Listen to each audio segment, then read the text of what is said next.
Hello, I'm Matt and welcome to Badger Workshop. I thought I'd talk about some of the basic leatherworking tools I use and some of the more advanced ones I have. Right, let's have a look through the box. I think the first place to start is with cutting the leather. You can get fancy professional leather cutting knives, but I just use this Stanley knife and a straight edge. I use the cutting mat to line it up. It helps to have a ruler that has a little recess for your fingers to go in. Now a nicer tool I have is called a strap cutter. You set this to the thickness of the leather and how wide a strap you want to cut, and then you feed the leather in and pull it through and it cuts a nice strap. This is great for when making belts or straps, obviously. The next thing is to attach pieces of leather together. If you're going to stitch them, you need to mark out a line where the stitching is going to go. I use a pair of calipers to scratch a line, but you could use a straight edge and anything sharp to scratch a line. With the line marked out, you can use a pricking iron to mark where the stitches go. This is not designed to penetrate all the way through the leather, just mark out where the holes are, and then you open the holes up later with an awl.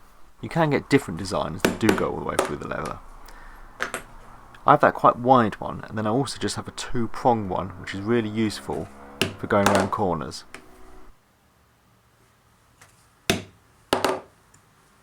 Traditionally, leather would be stitched together with sinew, and obviously you can get thick cotton threads, but I prefer these wax nylon threads. They're incredibly strong. Also need some quite large needles, with large eyes to be able to get the thread through. I believe these are John James No. 4 needles I use, which you can get from eBay.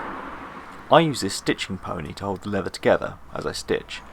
It's called a pony because you're supposed to sit on it, but I just tend to have it on the bench. I just made this one myself out of some scraps, but anything that can hold the work steady will do. A sharp awl is important to open up the holes so you can get the needles through. If you're stitching multiple layers of leather together, it can be hard to pull the needle through, so you need some jeweler's pliers. These are like normal pliers, but they don't have like serrations on them, they're just flat jaws, so they don't damage the needles at all. Another way to join leather together would be to use rivets, but first you need punch holes for them to go through.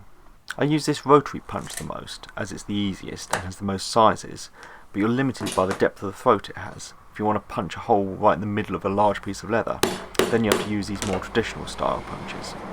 Both types are really cheap and easily available.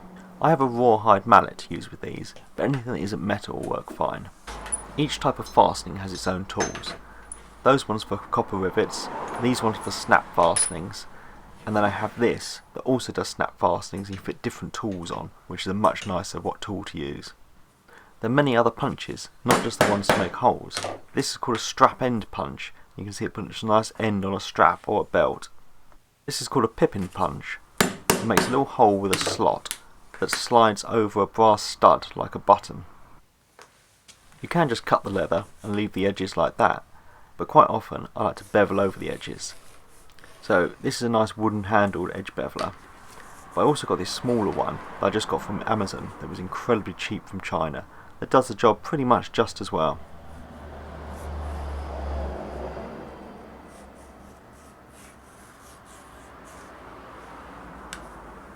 The edges can be burnished as simply as wetting them and then using this wooden edge burnisher. It leaves a really nice result, but it's just a little bit of work.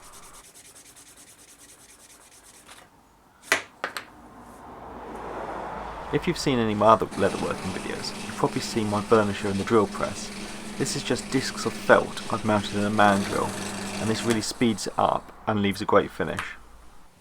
There's a huge amount available, but you don't really need it all. As long as you can cut the leather, and then you can just buy the bits as you need it, depending on what fastenings you're going to use for what project. I hope this was helpful. Thanks for watching, and please subscribe for more videos.